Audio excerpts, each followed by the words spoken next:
जय जय गंगा मैया। देखिए यहाँ मैं संगम के तट पर बैठी हूँ।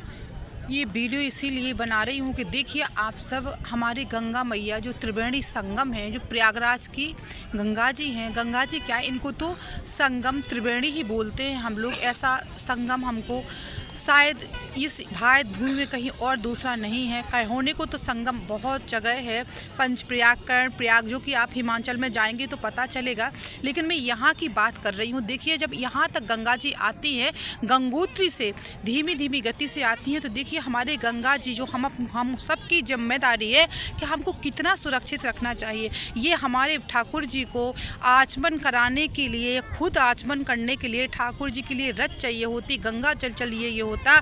गंगा जल कितना महत्वपूर्ण है। आप सब लोग आते हैं और गंगा जल लेके जाते हैं, लेकिन हमारी ये सबसे प्रथम जिम्मेदारी ये बनती है कि हम अपनी गंगा जी को कैसे सुरक्षित रखें। नमामि गंगे, गंगा माता को नमन करते हुए हमको सबसे पहले, जैसे हम अपने माँ बाप की सेवा करते हैं और घर में उनको सुरक्षित करते हैं, इसी तरह हमको अपनी गंगा मैया का ध्यान करना चाहिए, इनकी सेवा करनी चाहिए। देखिए तटों की स्थिति क्या हो रही है, आप सब लोग थोड़ा समझ पा रहे होंगे। गंगा जी बहुत सूख गई हैं, बहुत ज़्यादा।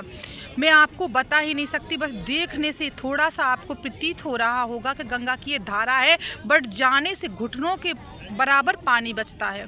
गंगा पानी क्या, गंगा जल बोलना चाहिए। ये गंगा जल अमृत के समान है, ये अमृत धारा है। इनको विष्णुपदी कहा गया है, शिव की जटा से निकली है। जस्ट अभी गंगा दशहरा हुआ है। गंगा दशहरा का महत्व बहुत लोग नहीं जानते हैं, बहुत लोगों को इसका ज्ञान नहीं है। ये देखिए आपको गंगा आरती हो रही है, गंगा माता की आरती बहुत दूर से हो पा रही है, क्योंकि गंगा जी बहुत दूर खिसक गई हैं। हम सब लोगों को गंगा माता के लिए हर प्रयास करना चाहिए कि इनको एक तो प्रदूषित होने से बचाना चाहिए, दूसरे हम सब की रेस्पॉन्सिबिलिटी बनती है, बहुत जिम्मेदारी बनती है गंगा जी को स्वच्छ साफ रखें। गंगा जी में कुछ भी ऐसा ना डालें जिसकी की गहराई कम हो सके। इनकी पवित्रता तो गंगा स्वयं में बहुत पवित्र है, बट हमको तो चाहिए कि हम इनको किस तरीके से सुरक्षित। अब देखिए ये हनुमान जी का दृश्य मैं आपको दिखा दे रही हूँ।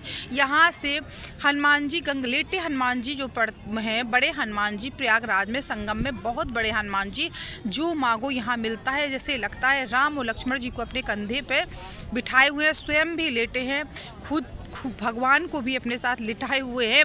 और देखिए ये गंगा माता के चरणों में इस तरह विश्राम कर रहे हैं, जैसे लगता है अपनी माँ की गोद में बहुत निश्चल भाव से सो रहे हैं। सब भक्तगण दर्शन कर रहे हैं और बहुत सुख पा रहे हैं। सारी मनोकामनाएं बहुत अच्छे से यहाँ पूर्ण होती है। जो भी राम जी का, हनुमान जी का यहाँ बैठ के भजन करता है, कई गुना ज़्यादा फल प्राप्त होता है, क्योंकि वैसे ही तो ये संगम का तट है, अति पावन, अति इतनी अच्छी यहाँ की तपस्थली है।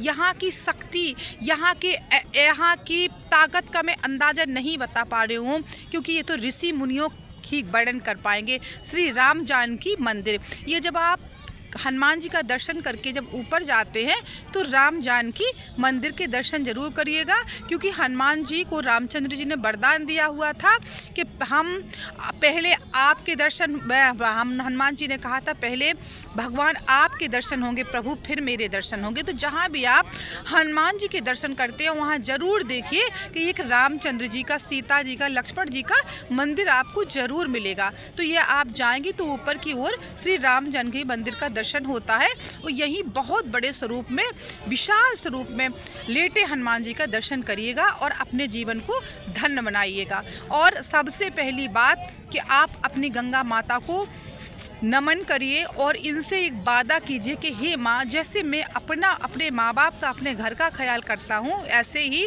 गंगा जी का करूँगा। ये देखिए शनि भगवान, यही हनुमान जी के पास एक बहुत दिव्य स्थल है, पीपल का पेड़ है। यहाँ हर लोग जिसको शनि भगवान की ग्रह लगे होती है, कोई भी ग्रह नहीं भी पीड़ा है, तब भी यहाँ पीपल के वृक्ष के नीचे परिक्रमा लगाते हैं। 7 परिक्रमा, 3 परिक्रमा, अन्यथा एक ही परिक्रमा लगा के अपनी मनोकामना पूर्ण करने की भगवान से विनती करते हैं। क्योंकि पीपल का वृक्ष आप जानते हैं हमारे सनातन धर्म में कितना महत्वपूर्ण है।